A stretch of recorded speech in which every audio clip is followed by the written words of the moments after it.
外国老人到底咋养老呢？跟你们举个我家的例子吧。我的公公婆婆要卖房子了，买主是我的2个小姑子，我 HR 这个房子本来的法定继承人，所以我就有个疑问，我俩小姑子为啥要买呢？那将来正常不也得给你们吗？但其实不然，有很多外国老人是不留房产给儿女的。情感上我儿女我心疼，遗产上非必要不继承。比如说老两口这套房子值200万，现在老头老太太退休了，想疯狂享受生活，但是往往情况是心是准备造反了，造反的钱忘攒了，所以他们就会把自己房子提前卖。比如说这房子不估价200万吗？我卖给中介150，我先花着，等我走那天你们再来收房子。然后这中间这50万的差价呢，就暂且按照我还能活10年来估算，没活够呢你退，活多了呢我补。阳寿和预寿此消彼长。我有时候就想哈，难怪我公公婆婆不养生。你说你如果按照能活到80折算的价都花了，万一天天泡脚，一出溜长寿了还得补钱，那真叫一个活不起呀。我奶奶说，你看你婆婆大冬天的穿个凉拖喝冰水，那到老了那都是作死。我说人家是在理财，在理财。当然了，可能有人会说，人家国外很多中产也会给孩子留什么什么什么，那你说就是你对。我公公婆婆不是中产，反正据我的了解，他们这个阶层会以各种成熟稳妥的方式，坚决的保证了自己走的是片甲不留，人亡之前先家破，人去之后必镂空，就是这么一个思路。我大胖媳妇也是受这个观点影响很深远，所以她就不会说想培养孩子咋地，然后牺牲自己太多，给孩子上兴趣班尽可便宜的报，比如蹦蹦床。孩子喜欢滑冰，她说滑冰还得买刀。孩子想学骑马，她说骑马还得租马。我说俗话说得好，招兵买马，招兵买马才能培养出将军，你这兵马都不要啊。她说有兵马的不是勇吗？那最终也一样是被埋没，也不一定是将军。咋说呢？这玩意儿各有优缺点吧。像我婆婆、我老公这种，就可能太在乎自己开不开心。也有优点，就是孩子永远有个非常开心的爹，然后父母和孩子从小就不互相绑架，活得都很轻松。我呢，不可能完全同意他爸妈的做法，但是我也不想像我爸妈这样这么累。反正我感觉就对孩子这玩意儿就尽量吧。你租马租不起，可以租个驴，骑驴找马呗，人不都那么过吗？也不用因为要给孩子多少太为难自己。比如我每2周必须出去一次，给自己买好看的衣服，买贵的，但是给孩子买衣服我净买便宜的。谁让他比我好看？谁让他比我好看了？然后呢，每周必须出去喝顿酒，回家就逼加拿大技师给我做 SPA， 用这个法国让提斯面膜，让他救救我的熬夜暗黄脸。这芋泥质地特别舒服，享受一下。但是啊，有个事儿，你看是不是我多心了？他总说他自己是不可能出去做 SPA 的，但是这个拿锣在耳边敲这个事儿是从哪学的呢？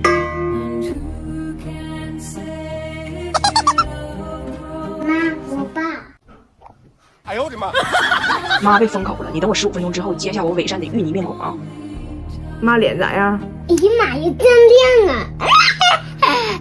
我的婆婆温迪啊，马上就要携她的老伴儿来到中国了。这事儿确实给扎铁折磨够呛。温迪现在呢，在加拿大自称自己是中国通。她启程之前就开始了对布莱恩进行一个这个中国文化小课堂的这么一个授课。温迪告诉布莱恩，在中国吃完饭买单的时候有一个环节叫什么呢？叫做假性斗殴。什么叫假性斗殴呢？就是你去买单的时候会出来个人过来打你，哎，看着非常凶狠，声音也非常大。那么请问这个时候，哎，这人过来打你来了，你怎么办？布莱恩说怎么办？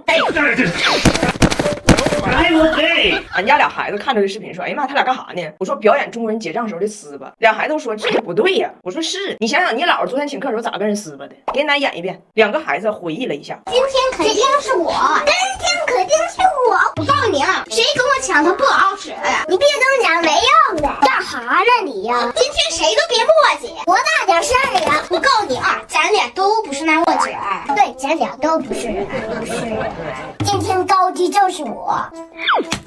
经典手机，天天充满阳光。哎，你咋不掏手机呢？你这不也有手机吗？你也不掏，你干啥呢？你也要付吗？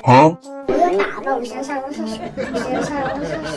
我就纳闷，然后我就问我说温蒂你还教啥了？布莱恩说，哎呀妈，那教老多了。然后布莱恩跟我说他现在要疯了，别的还好说，最主要的问题是温蒂说要带布莱恩体验一次正宗的东北搓澡，人生第一搓很重要，所以温蒂决定启程飞中国之前72小时家里就停水。他非常认真的希望布莱恩能攒点村就是那个搓澡时候搓下来的泥。布莱恩说我不脏我不搓。温蒂苦口婆心，温迪说，当年我第一次搓澡的时候，我就告诉人家我很干净，我不搓，结果很快就被一个穿着红雨靴的女子给搓服了。温迪说一定要让那个大姐给布莱恩再搓一次。布莱恩一听更害怕了，坚决不搓。张大姐不乐意了，把他爷训了一顿。我说没事儿，他爱搓不搓咱都搓，咱还要拍全家福呢。我还特意提前用了2周这个 YSL 叶皇后调皮水，老好用了，不挑肤质，上脸就吸收，专门针对皮肤平整度，无酸焕肤，重建屏障，用完皮肤又平又稳，什么光线拍照都不怕。这款叶皇后系列新星精华水，我一用就爱上。张大姐对布莱恩爷爷拒绝搓澡这个事儿深表不解，一顿教育。你不爱搓澡啊？你用过啥呀？那搓澡老舒服了。咔咔咔咔，翻面来。咔咔咔咔，翻面来。哎呀，老得劲儿了。为了说服他的爷爷去搓澡，张大铁把他认为人生最重要的事儿都跟搓澡进行了联系。你不搓澡，你怎么当科学家？你不搓澡，你怎么当那个宇航员？你不搓澡，你怎么找后头班？这么犟呢，这么犟呢。但是最终张大铁到底把他爷给搓了。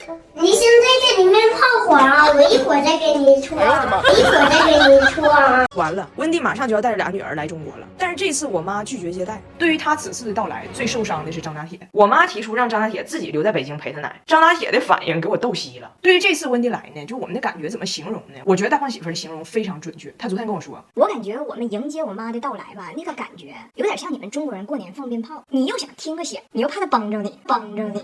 我说太对了，所以我决定我想先在北京躲2天，让他先帮我妈。结果没想到我妈坚决不接待。温蒂那边跟大胖媳妇打电话，1米之外我妈跟我打电话，温蒂那边在聊她对东北澡堂子的微妙情怀，我妈这边拒绝我拒绝的非常直白。我妈告诉我，去年温蒂来那一下子，她走之后我吃1个月家药，给我都吃长个了，吃长个了，今年还带俩，我不招待。局面这个尴尬呀，我都得拿电话上那屋接去。但好在温蒂啥也听不懂，我就跟俩孩子说，我说这里边很复杂，咱们人这一辈子用3年学会说话，但要用1生学会闭嘴。你俩都不许随便翻译啊！翟小达说，好吧。拿铁，我分啥呀？我分啥呀？啥玩意呢？然后我的婆婆她已经买好了礼物，想表示对我妈招待他们娘仨的这个感谢。我没问是啥，但我个人觉得不如空手。但是温蒂完全不知道的是，我妈跟我说，你别住我家，你就带着他们3个去住宾馆，钱我拿，我不招他们，我受不了他们闹腾。我说妈，铁岭咱家附近所有的酒店都不能招待外宾。我妈说，我就说你这孩子不会来事儿，不会办事儿，他们是不是外宾，那不前台说了算吗？你到时候咱说你提着2个火辣，你拎2箱牛奶，咱说你说2句好听话，你还不会吗？你给前台哄开心了，完你就说这仨女的是中国人，是中国人。俺们娘俩沉默了5秒钟之后，我说妈，你好意思不？妈，你就忍心让我承担这一切？那老话说得好，再苦不能苦孩子。老太太跟我算松口了，但转头就逼我2姨、我老姨、我大舅，让他们今年过节准备好来我妈这认领外国人，一家必须认领1个。我老姨让我问一下温迪，她来了愿不愿意每天晚上给我老姨的孙子补英语？如果她愿意，她愿意收留他。我把这个问题传达了，温迪说她英语不好，反正最后一家认领1个外国人，就这么定了。然后我在铁岭没有车，我还得求我爸，每天他们仨需要碰头的时候，我爸挨个站点接一下。我爸同意了，但他说中国的待客之道，整洁是礼仪，车里家里得搞干净。我打开京东让他挑，他一口气买了这些，说年底打扫都能用上。咱就说汽车用品还得是京东的，年货节价格还划算。但我没明白洗车机搁家咋用，直到他这么用，最后这些事儿都算是解决了。但是我还是没忍住想逗一下张大铁。张大铁，今年过年你别回铁岭了啊！为什么？你姥说的，今年过年你就负责陪你奶，你留在北京，不用回去了。他